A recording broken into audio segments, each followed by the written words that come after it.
Welcome to Zwida Media. If you're new to this channel, please subscribe. Don't forget to like, comment and share. Here's a new video for today. Enjoy.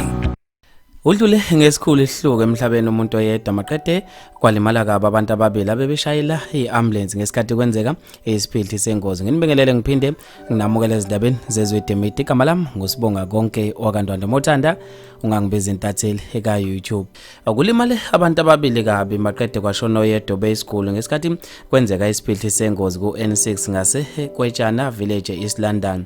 Kubikwa ukuthi kushayisane iloli kanye nemonto ethwala isikole kwashona isikole phuthunyiswa esibhedlela maqede kwalimala kabi abasebenzi bemonto ethwala isikole ababili.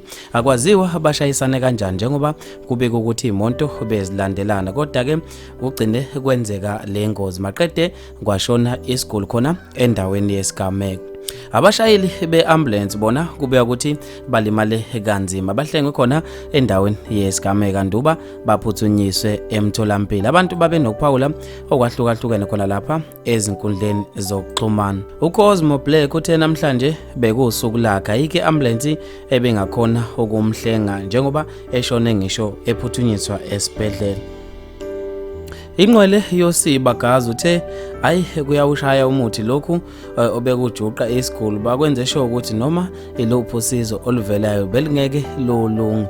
U-Ariyondiswa Sikhanyisa uthe kungenzeka njalo ukuthi bekungafanele isikole siye esibhedlela, kodwa ke bekuyinto yomsamo abamphethe bavele babone ngathi abanaki uma bemlanda. Wasebethi ke abamlande wansaphumule ngokukhulu ukuthula. uFaith Enhle uthe lo mhlaba esiphila kuwo unzima, sengathi ke engalala ngokukhulu ukuthula lo othe wadlula emhlabeni, abalimele bethole ukululama okusheshayo.